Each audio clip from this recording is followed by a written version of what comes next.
Hey, welcome back to WalleyWorkshop.com. We just pulled this bass boat in here.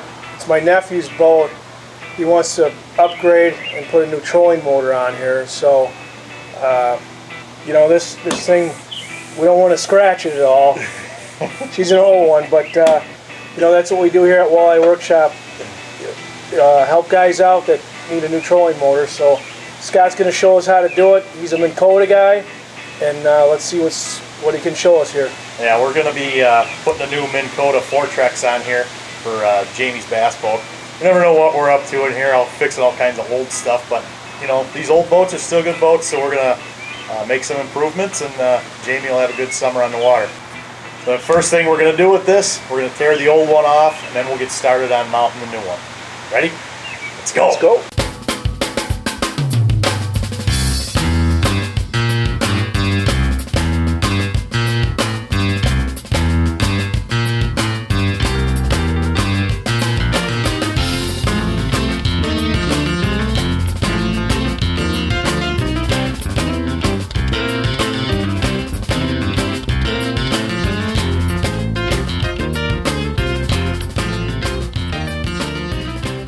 One of the first things we need to do before we set it on the boat and line up the holes, we got to mount the main motor to the Minn Kota bracket.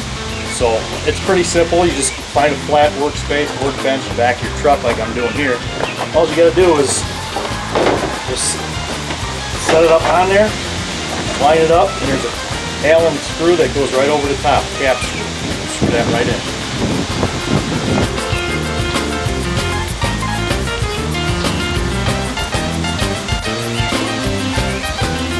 Alright, now that we've got the motor mounted to the bracket, we need to go ahead and attach the high pressure gas shock to the bracket as well. And there's just nothing but a threaded rod on both ends that will slide through the mounting bracket, through the shock, and out the other side.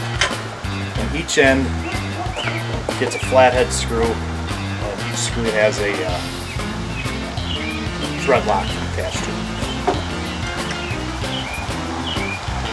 Alright, before we go and drill the holes, just like when we mounted the Minn Kota on my Pro V or the motor guide on Mike's, a couple things we want to keep in mind.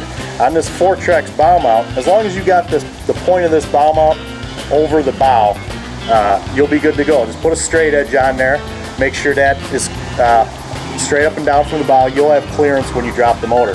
Same thing with the head of the unit. Make sure that's not overhanging the boat because you don't want to rip that off on the dock. And that's it. We're ready to line up the holes and start drilling.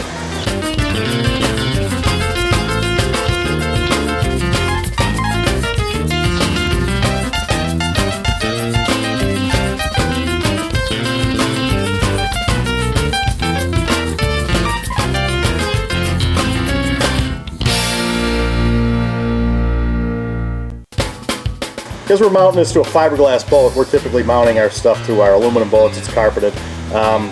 Typically the Minn Kotas come with these flat washers to put underneath the bracket so you don't scratch up the deck.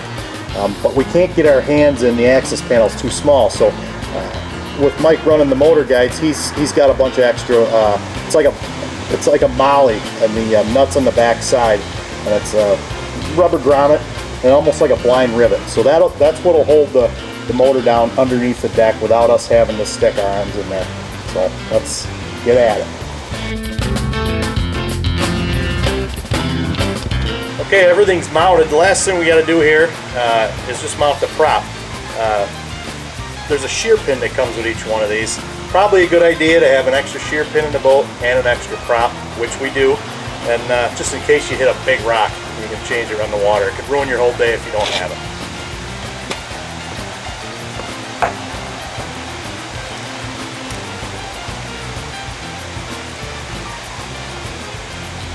Alright, we got the prop mounted. Everything's pretty much done. Mike's little nephew, Jamie, he left us without a graph, so we can't hook up the universal sonar right now. And he also left us without the plug. But we tested the voltage. We got 24 volts. This is a 24 volt, 80 pound thrust Minn Kota Fortrex. And once we get all the rest of the parts, we'll hook up the universal sonar. This thing should be good to go. I'm fully confident it's going to work just fine for Jamie the rest of the summer. Well, that's it for this show. Thanks for watching. We don't know what we're doing next week, but I'm sure it'll be something fun, so keep an eye on us. Later.